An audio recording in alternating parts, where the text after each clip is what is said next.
ரெண்டு நண்பர்கள், ஒருத்தர் பேர் ரமேஷ், இன்னொருத்தர் பேர் ரவி. ரெண்டு பேரும் ஒரே ஸ்கூல்ல படிக்கிறாங்க, ஒரே காலேஜ்ல படிக்கிறாங்க, ஒரே கோர்ஸையும் எடுக்கிறாங்க. இவங்க கோர்ஸை கம்ப்ளீட் பண்ணனதுக்கு அப்புறம் ரெண்டு பேரும் வெவ்வேறு பாத்துல போயிடுறாங்க. கொஞ்சம் வருஷத்துக்கு அப்புறம் அவங்க ஒன்னா மீட் பண்ணும்போது ஃபைனான்சியலி ரெண்டு பேருமே ரெண்டு டிஃப்ரெண்ட் லெவல்ஸ்ல இருந்தாங்க. ஒருத்தர் ஃபைனான்சியலி வெல் செக்யூர்டா இருந்தாரு, இன்னொருத்தர் அவருடைய வாழ்க்கையை ஓட்டுறதுக்கு பெரும்பாலும் அவருடைய மாத சம்பளத்தை சார்ந்திருந்தாரு. அதுவே அவருக்கு போதுமானதா இல்ல. இந்த ரெண்டு பேருமே ஒரே மாதிரி தான் அவங்களுடைய வாழ்க்கையை ஆரம்பிச்சாங்க. பட் ஃபைனான்சியலி இவங்க ரெண்டு பேரும் வெவ்வேறான வாழ்க்கையை வாழ்றதுக்கான காரணம் என்ன? ஒரு முக்கியமான ரீசன் இருக்கு. ஃபைனான்சியல் டிசிஷன்ஸ், பொருளாதார ரீதியாக நாம எடுக்கிற முடிவுகள். பட் இந்த முடிவுகளை கண்ட்ரோல் பண்ணக்கூடிய சில விஷயங்கள் இருக்கு. சில நேரத்துல நாம எடுக்கக்கூடிய முடிவுகள் எமோஷனலா எடுப்போம். அதாவது நம்ம அறிவை பயன்படுத்தாம எமோஷனலா முடிவெடுக்கிறது ஒரு காரணமா இருக்கலாம். Next, cognitive biases. இத திங்கிங் எரர்ஸ் அப்படின்னு சொல்லுவாங்க. நாம சிந்திக்கும் போது தவறா சிந்திக்கிறோம் அப்படின்னா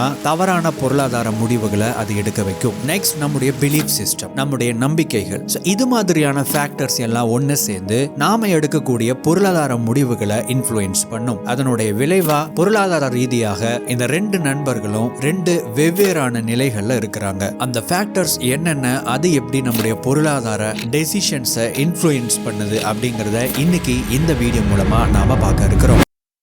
காக்னிட்டிவ் பயாசஸ், திங்கிங் எரர்ஸ். நாம சிந்திக்கிறோம், நாம தப்பா சிந்திக்கிறதுக்கு காரணமாக இருக்கிற தவறான நம்பிக்கைகள், அதுதான் காக்னிட்டிவ் பயாசஸ் அப்படிங்கிறது. இந்த பகுதியில பொருளாதார ரீதியாக உங்களை தப்பான முடிவெடுக்க வைக்கிற காக்னிட்டிவ் பயாசஸ் என்னென்ன அப்படின்ட்டு இப்ப பார்க்கலாம். அதுக்கு முன்னாடி இன்றைய வீடியோவினுடைய ஸ்பான்சர் குக்கு எஃப்எம் பத்தின சில வார்த்தைகள். சைக்காலஜி ஆஃப் மணி அப்படின்னு ஒரு புத்தகம் இருக்கு. பணம் சார்ந்த உங்களுடைய உளவியலை மாத்தக்கூடிய கருத்துக்கள் கொண்ட புத்தகம் அது. இந்த புத்தகம் ஃபுல் புக் ஆடியோ சம்மரியை நீங்க கேட்கணும் அப்படின்னா அதுக்கான best platform Kuku FM. Because அதுல சூப்பர்பான ஆடியோ குவாலிட்டியில முக்கியமான கருத்துக்கள் மிஸ் ஆகாம குவாலிட்டியான ஆடியோ கான்டென்ட் லைப்ரரியை குக்கு எஃப்எம் ப்ரொவைட் பண்ணிக்கிட்டு இருக்காங்க. ஆல்சோ ஒவ்வொரு மாசமும் எக்கச்சக்கமான ஆடியோ புக்ஸ் அண்ட் புக் சம்மரிஸை அவங்க புதுசா ஆட் பண்ணிக்கிட்டும் இருக்கிறாங்க. இந்த பிரீமியம் ஆப்போட சப்ஸ்கிரிப்ஷன் 99 ரூபாய். பட் இப்போ நீங்க இந்த குக்கு எஃப்எம் 50% மேசிவான டிஸ்கவுண்ட்ல பெற முடியும். அதாவது உங்களுடைய மாத சந்தா வெறும் 49 ரூபாயிலிருந்து குக்கு எஃப்எம் கேட்கறத நீங்க தொடங்க முடியும். இதற்கு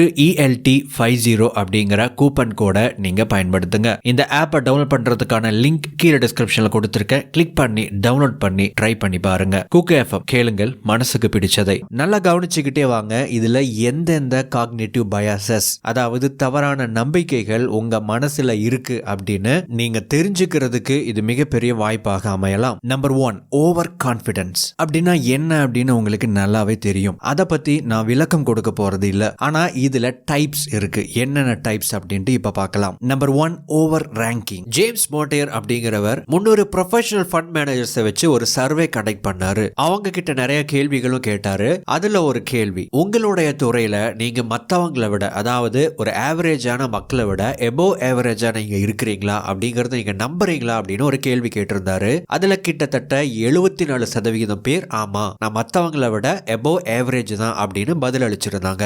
இதை இன்னொரு விதத்துல சொல்லணும் அப்படின்னா, நான் ஆவரேஜ்னும் இல்ல நான் ஒரு பிலோ ஆவரேஜ் அப்படின்னும் நிறைய பேர் தன்னை குறித்து குறிப்பிடல. நான் மத்தவங்களை விட பெட்டரா தான் இருக்கேன் அப்படின்னு சொல்லிட்டு அவங்க நம்புனாங்க. நம்முடைய திறமைகள்லயும் நம்மளுடைய எபிலிட்டிலையும் எனக்கு மிகப்பெரிய ஒரு திறமை இருக்கு, எனக்கு மிகப்பெரிய ஒரு எபிலிட்டி இருக்கு அப்படின்னு சொல்லிட்டு நம்முடைய மதிப்பீட ரொம்ப அதிகமா நாம செஞ்சிட்டோம் அப்படின்னா இந்த வகையான ஓவர் கான்பிடன்ஸ் அப்படிங்கிறது கொஞ்சம் டேஞ்சரஸ் ஆனது. சில பேர் மிகப்பெரிய ஒரு ரிஸ்க் எடுப்பாங்க. அந்த ரிஸ்கை எடுத்ததுக்கு அப்புறம் தான் தெரியும் நம்ம தெரியாம இந்த ஃபீல்டுக்குள்ள காலை வச்சுட்டோம் அப்படின்னு சொல்லிட்டு. இதுக்கான காரணம் என்ன அப்படின்னா, இந்த ஓவர் ரேங்கிங் அப்படிங்கிற இந்த வகையான ஓவர் கான்பிடன்ஸ் இருக்கிறதுனால தான். Number 2, illusion of control. அப்படின்னா அவங்களால ஒரு விஷயத்தை, ஒரு சிச்சுவேஷனை கண்ட்ரோல் பண்ண முடியும், அந்த கண்ட்ரோல் அவங்க கிட்ட இருக்கு அப்படின்னு நம்புவாங்க. பட் உண்மையில அந்த கண்ட்ரோல் அவங்க கிட்ட இருக்காது. இந்த வகை ஓவர் கான்பிடன்ட் இருக்கிறவங்க தான் இந்த ஷேர் மார்க்கெட்ல, டே ட்ரேடிங்ல என்னால கண்ட்ரோல் பண்ணிட முடியும், நான் இந்த லிமிட்டுக்குள்ள தான் நான்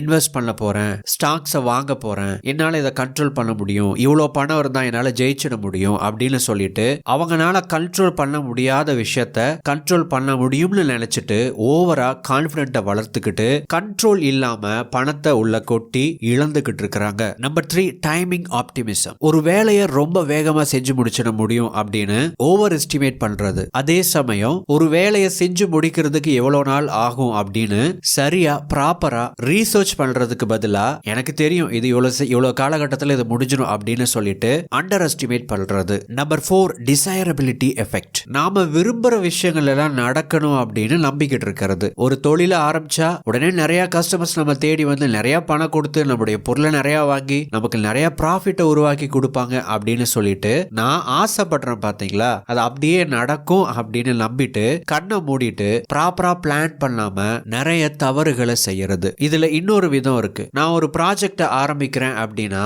இது இந்த மாதிரி தான் நடக்கும், இந்த மாதிரியான ஒரு அவுட்கம் தான் வரும் அப்படின்னு நினைக்கிறது. ஏன் அப்படின்னா நான் அதை விரும்புறேன், அதனால இந்த மாதிரி தான் நடக்கும் அப்படின்னு நான் நினைச்சுக்கிறது. இந்த மாதிரி நினைக்கும் போது அதுல கொஞ்சம் கூட ரியாலிட்டியா அதனுடைய நெகட்டிவ் சைடு இல்லை பாசிட்டிவ் சைடு இல்லை அப்படின்னு இந்த ரெண்டையும் சரிசமமா பார்க்காம நான் விரும்புற விஷயம் தான் அவுட்கமா வரணும் அல்லது வரும் அப்படின்னு கண்மூடித்தனமா குருட்டுத்தனமா நம்புறது. இப்ப வரைக்கும் நம்ம பார்த்த இது எல்லாமே ஓவர் கான்பிடன்ஸோட வகைகள். Number 2, self serving bias. ஒருத்தர் ஒரு ப்ராஜெக்டையோ ஒரு பிசினஸையோ ஏதோ ஒன்னு ஸ்டார்ட் பண்றாரு அப்படின்னு வச்சுக்கலாம். அது ரொம்ப நல்லா போகுது அப்படின்னு வச்சுக்கோங்க. அப்படி நடந்துகிட்டு இருக்கும்போது இதுக்கு எல்லாம் காரணம் என்னுடைய திறமை தான், நான் பிளான் பண்ண மாதிரி எல்லாமே சக்சஸ்ஃபுல்லா போகுது அப்படின்னு நம்புவாரு. திடீர்னு சில சொதப்பல்கள் ஏற்பட ஆரம்பிக்கும். அவர் பிளான் பண்ணதுக்கு எதிராக எல்லாமே நடக்க ஆரம்பிக்கும். சில ஃபெயிலியர்ஸை பார்க்கும்போது நமக்கு ஏதோ டைம் சரியில்லை போல் இருக்கு, அதிர்ஷ்டமான காலகட்டத்தில் நமக்கு எல்லாமே வெற்றிகரமா போச்சு, இப்போ எனக்கு துரதிர்ஷ்டம் ஏற்பட்டு இருக்கு, அதனால இது எல்லாமே சரியா ஒர்க் ஆகல அப்படின்னு நம்புவாரு. இப்படி நினைக்கிறதுனால என்ன நடக்குது அப்படின்னு கேட்டீங்கன்னா, ஒரு விஷயம் தவறாக போகும்போது அதை சரி செய்யறதுக்கு என்ன பண்ணணும் அப்படிங்கிற அந்த நாலேஜை நாம கெயின் பண்றதுக்கு பதிலா இது ஏதோ டைமிங், இது ஏதோ அதிர்ஷ்டம் அப்படின்னு சொல்லிட்டு நம்ம நம்புறதால அந்த லேர்னிங்கை நாம தவிர்த்துடுறோம். ஒரு விஷயம் சரியாக நடக்கும் போதும் நாம லேர்ன் பண்ணணும், அனலைஸ் பண்ணணும். ஒரு விஷயம் தப்பா போகும்போதும் நாம அனலைஸ் பண்ணணும், லேர்ன் பண்ணணும். Number 3, confirmation bias. நீங்க எதை உண்மை அப்படின்னு நம்புறீங்களோ அதை மேலும் மேலும் உண்மை அப்படின்னு நம்புறதுக்கான தரவுகளை மட்டுமே நீங்க எடுத்துக்குவீங்க, லேர்ன் பண்ணுவீங்க, பார்ப்பீங்க. அதோட நெகட்டிவ் சைடை நீங்க பார்க்க மாட்டீங்க. இதனால என்ன நடக்கும் அப்படின்னா, உங்களுக்கு என்ன தெரியுமோ அந்த ஒரு விஷயம் மட்டும்தான் தெரியும், அதை தாண்டி உங்களுக்கு எதுவுமே தெரியாம போயிடும். நாம நம்புற விஷயத்துக்கு பாசிட்டிவ்ஸ் அண்ட் நெகட்டிவ்ஸ் அப்படின்னு 2 சைடுமே இருக்கலாம். ஆனா அதோட நெகட்டிவ் சைடை நீங்க ஏத்துக்க மறுத்தா நீங்க நம்புற விஷயத்தினுடைய முழுமையை நீங்க ஏத்துக்கிறதுக்கு தவிர்க்கிறீங்க அப்படின்னு அர்த்தம். ஒரு விஷயத்தை முழுசா தெரிஞ்சுக்கிட்டா மட்டும்தான் நீங்க அதை சரியா பயன்படுத்த முடியும். Number 4, loss aversion. ஒரு இன்வெஸ்டர், ஒரு முதலீட்டாளர் இருக்கிறாரு அப்படின்னு வச்சுக்கோங்க. அவரு லாஸ பத்தி பயப்படுறாரு. அதாவது இந்த முதலீடு லாஸ் ஆயிடுமோ, நமக்கு நஷ்டம் ஏற்பட்டுருமோ அப்படின்னு பயப்படுறாரு. அவர் என்ன பண்ணுவாரு அப்படின்னா, இந்த பயத்தினுடைய இன்ஃப்ளூயன்ஸ் காரணமா லாஸ தவிர்க்கிறதுக்கு மட்டுமே முயற்சி பண்ணுவாரு. அப்போ இவர் எடுக்கக்கூடிய முடிவுகள் எல்லாமே எப்படி இருக்கும் அப்படின்னா, எப்படியாச்சு நான் தோத்துடக்கூடாது, இந்த லாஸ அவாய்ட் பண்ணணும் அப்படின்னே பார்ப்பாரு. அது சார்ந்த முடிவுகளை மட்டுமே இவர் எடுப்பாரு. இப்படி பண்றதுனால இவர் அந்த லாஸ அவாய்ட் பண்ண கூட முடியும். ஆனா மிகப்பெரிய கெயின்ஸ, அதாவது மிகப்பெரிய ப்ராஃபிட்டை இன்னொரு பக்கம் அவர் இழந்துகிட்டு இருக்கிறாரு. அதாவது இவர் அதிகமா கெயின்ஸ பார்க்கணும், ப்ராஃபிட்டை பார்க்கணும் அப்படிங்கிறதுக்கு பதிலா லாஸ அவாய்ட் பண்ணணும் அப்படின்னு நினைக்கிறதுனால மிகப்பெரிய ப்ராஃபிட்டுக்கான வாய்ப்புகளை இவர் பார்க்காமையே விட்டுருவாரு. இந்த வகையான காக்னிட்டிவ் பயாஸ் இருக்கிறவங்க தன்னுடைய எபிலிட்டியை வளர்த்துக்கவோ, சரியான ஒரு ஆப்பர்ச்சுனிட்டி வாய்ப்புகள் ஏற்படும் போது அதை பயன்படுத்தாம இருக்கிறது. இன்வெஸ்ட் பண்ணக்கூடியவங்க இது ரொம்ப சேஃபான இன்வெஸ்ட்மெண்ட், செக்யூரான இன்வெஸ்ட்மெண்ட், கேரண்டியான இன்வெஸ்ட்மெண்ட் அப்படின்னு சொல்லிட்டு விளம்பரங்களை பார்த்துட்டு இதுல முதலீடு பண்ணணும் அப்படின்னா நமக்கு லாஸ் ஏற்படாது, அதை தவிர்க்கலாம் அப்படின்னு சொல்லிட்டு அதை நம்பி முதலீடுகள்ல இறங்குறது. Number 5, herd mentality bias. அதிகமான பேர் எதுல முதலீடு பண்றாங்களோ, எதுல தன்னுடைய பணத்தை போடுறாங்களோ அதுதான் சேஃப் அப்படின்னு நினைச்சுக்கிட்டு, ஒரு ஆட்டு மந்தை எப்படி ஒரு ஆட்டு பின்னாடி இன்னொரு ஆடு ஃபாலோ பண்ணி போகுமோ அந்த மாதிரி நம்மளை சுத்தி இருக்கிறவங்க எல்லாரும் என்ன பண்றாங்களோ அதையே கண்ணை மூடிக்கிட்டு ஃபாலோ பண்றது, அல்லது நம்மளை சுத்தி இருக்கிறவங்க எல்லாரும் என்ன பண்றாங்களோ அதை அப்படியே நாமும் காப்பி பண்றது. இப்படி செய்யறதன் மூலமா நீங்க ஒரு மிகப்பெரிய ஒரு விஷயத்தை அவாய்ட் பண்றீங்க, அதாவது லேர்னிங். நீங்க நிறைய விஷயங்களை லேர்ன் பண்ணிட்டு வாழ்க்கையில படிப்படியா டெவலப் ஆகிற அந்த ஒரு ப்ராசஸையே நீங்க இந்த ஹர்ட் மென்டாலிட்டினால தவிர்க்கிறீங்க. Number 6, anchoring bias. நீங்க ஒரு கடைக்கு போறீங்க அப்படின்னு வச்சுக்கலாம். அந்த கடையில நிறைய டி-ஷர்ட்ஸ் வச்சிருக்காங்க.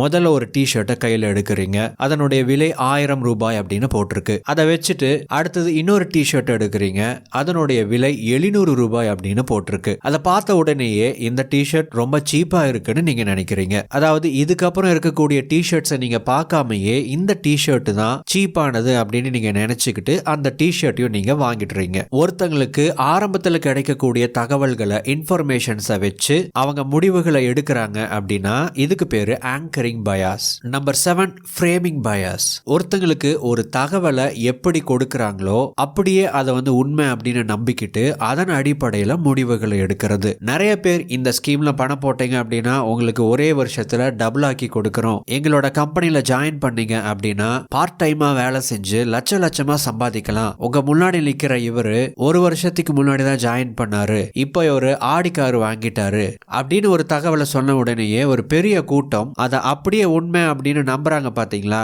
இவங்களுக்கு எல்லாருக்குமே ஃப்ரேமிங் பயாஸ் இருக்கு அப்படின்னு அர்த்தம். நண்பர்களை, இப்போ நாம பார்த்த இந்த திங்கிங் எரர்ஸ், தவறாக சிந்திக்கிறதுக்கு சப்போர்ட் பண்ணக்கூடிய இந்த நம்பிக்கைகள் இருக்கு இல்லைங்களா, இதையெல்லாம் எப்படி மாத்துறது, உடைக்கிறது அப்படின்னு கேட்டீங்கன்னா, உங்களுக்கு இந்த மாதிரியான பயாஸ் இருக்கு அப்படின்னு நீங்க தெரிஞ்சுக்கிட்டீங்க அப்படின்னா அடுத்த முறை நீங்க முடிவெடுக்கும் போது இதுக்கு முன்னாடி நீங்க எப்படி முடிவெடுத்தீங்களோ அந்த மாதிரி முடிவெடுக்காம இதற்கு ஆப்போசிட்டா யோசிக்கிறதுக்கு முயற்சி பண்ணுங்க. உதாரணத்துக்கு உங்களுக்கு கன்ஃபர்மேஷன் பயாஸ் இருக்கு அப்படின்னு வச்சுக்கலாம். நீங்க நம்புற விஷயங்கள் தான் உண்மை அப்படின்னு அது சார்ந்த தகவல்களை மட்டுமே நீங்க தேடி பார்த்துக்கிட்டு இருப்பீங்க.